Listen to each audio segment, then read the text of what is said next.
People said that the shots came from up and indicated toward the freight yard back in that area. I ran across the street and helped a motorcycle officer, I don't know who it was, a motorcycle officer, over the fence, and then he pulled me over the fence. He went to the south, back toward the U.S. Post Office there, the terminal annex there for the post office, and I went back to the north into the freight yard searching for anybody that may be trying to leave the scene. Behalf, and now plans to go ahead with the actual purchase, using money drawn from existing accounts as an advance against funds from the recently passed bond issue. The bond money will become available early next year. When the contract is negotiated, the commissioners expect to pay about $500,000 for the historic building, which is in need of extensive renovation. For the past several years, the old warehouse has been home only to a few pigeons, and although the building is drafty and the interior is ragged, engineers say the basic structure is sound. The sign identifying the building as the book depository disappeared years ago. Only a recreation of the original, constructed for a motion picture, rests inside. County officials are considering preserving all or part of the 6th floor, including the corner where Lee Harvey Oswald is said to have fired shots at President Kennedy's motorcade in 1963. The curators of the Ford Theater in Washington, where President Lincoln was killed, have reportedly already been contacted for advice on creating a memorial of some kind in Dallas. Across the street from Dealey Plaza is the county jail where Jack Ruby, most famous prisoner in the U.S. and perhaps the world, has been confined since November 24th, when he shot and killed accused assassin Lee Harvey Oswald. Ruby, facing death in the electric chair, has tried to commit suicide 3 times in his cell. His attorneys say he is insane, torn with hallucinations, believing thousands of Jews are being killed for his deed. The depository building has become a shrine of infamy.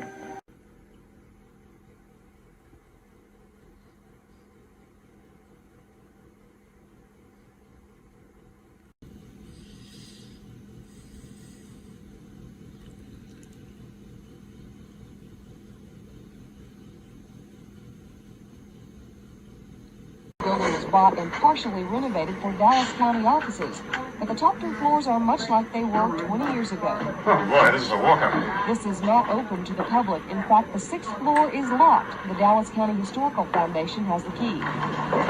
Scholars are sometimes allowed up here, but lately journalists from Japan, Sweden, England, Denmark, and all over the United States have come here to take pictures and to look out the window that's now known as the Sniper's Perch. The assassin merely aimed his rifle out the window, waited till he had Kennedy in his sights, then pulled the trigger. I think it's not only of interest to people in Australia, Jane. I think it's of interest to people all over the world, not just in the United States the president was loved. The mystery surrounding the Kennedy assassination has only grown more intense as years have gone by. People want to know exactly what happened here that day in November, and we probably never will. The object of a proposed $1.9 million facelift.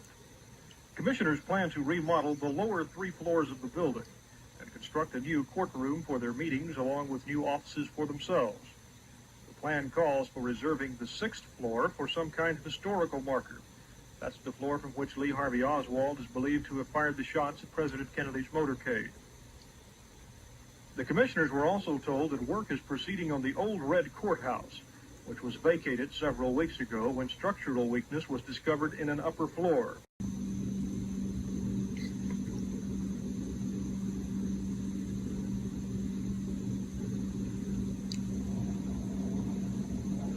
It was early, too early for even the most curious spectators to arrive downtown. Police and acoustical experts worked almost silently in the 5 o'clock darkness, putting up barricades and anchoring microphones. Journalists perched on nearby buildings and crowded the street behind the closest barricade. Everyone waited for enough light to begin the test. Finally, at 7:10, the first shot. This time, the shot was expected. Still, the crackling retort caught many people off guard, as it must have that day 15 years ago. Only moments before, the president had smiled and the crowd had cheered as the motorcade moved down Elm Street toward sudden chaos.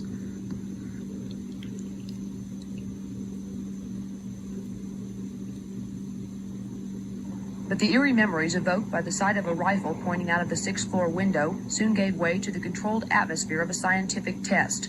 A line of microphones replaced the motorcade. 3 sandbag targets marked the spots where the original bullets hit.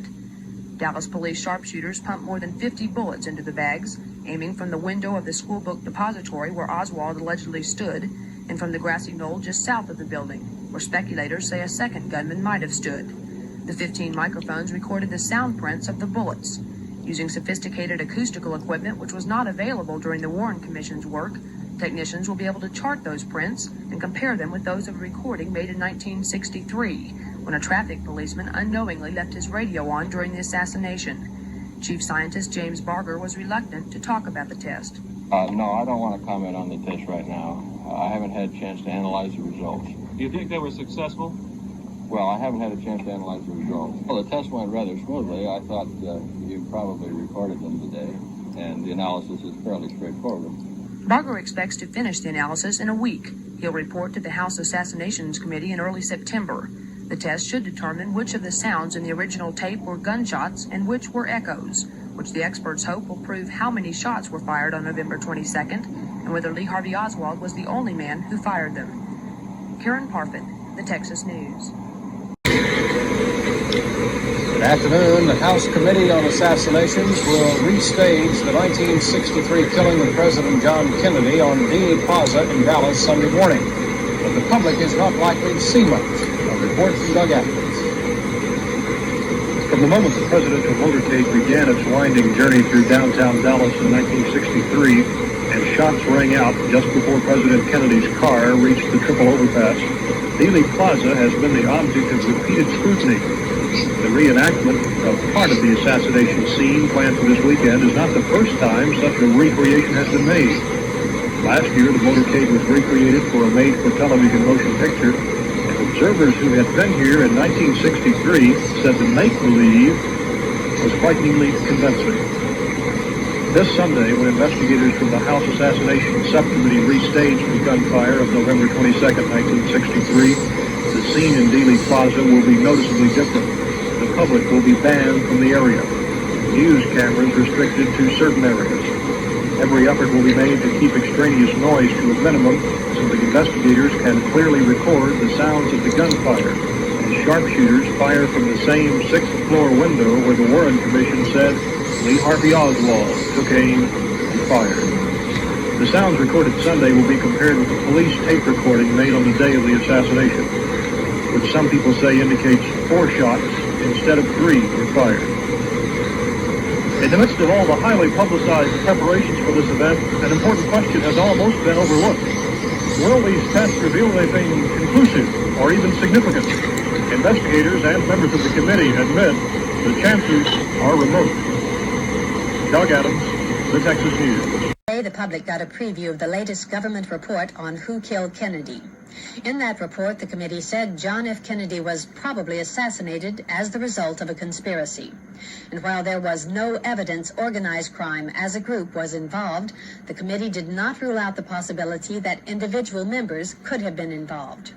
It further contends that 2 people shot at Kennedy's car. 3 shots fired by Oswald from the 6th floor window of the book depository building.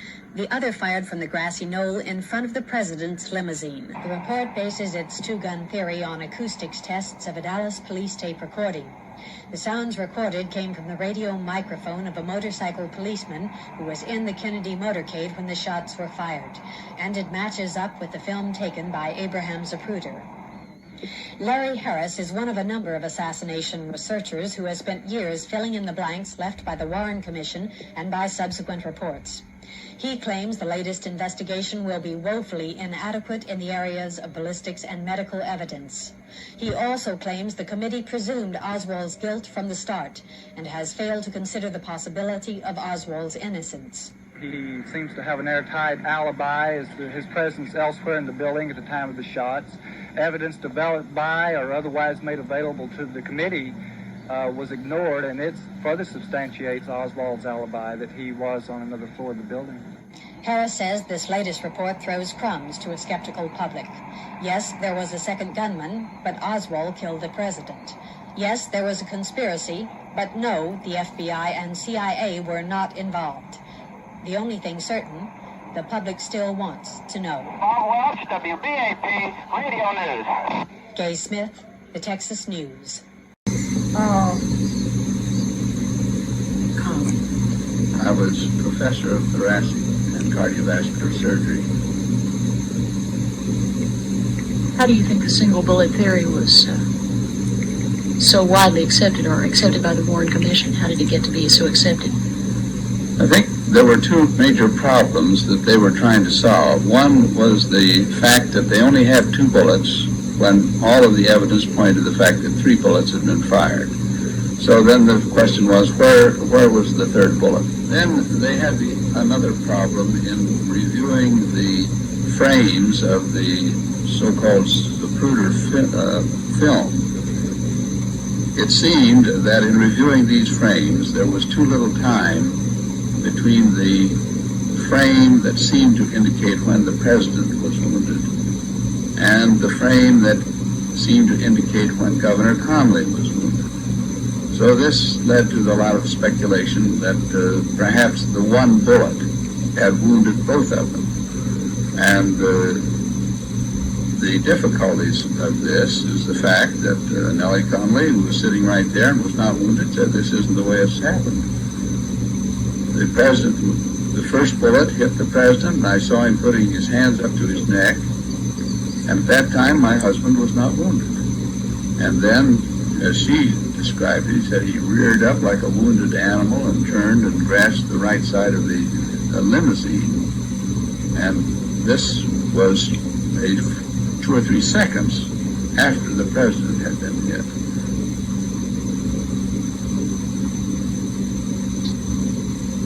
General, before the dinner, both men attended a news conference, and Baker answered a few questions about his campaign against Democrat Mark White, but most of the interest was in Connally and today's appearance before the House Assassinations Committee.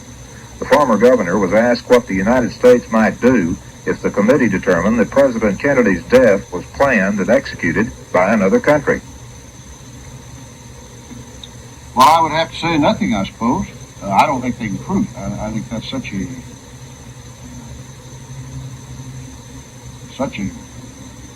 incredible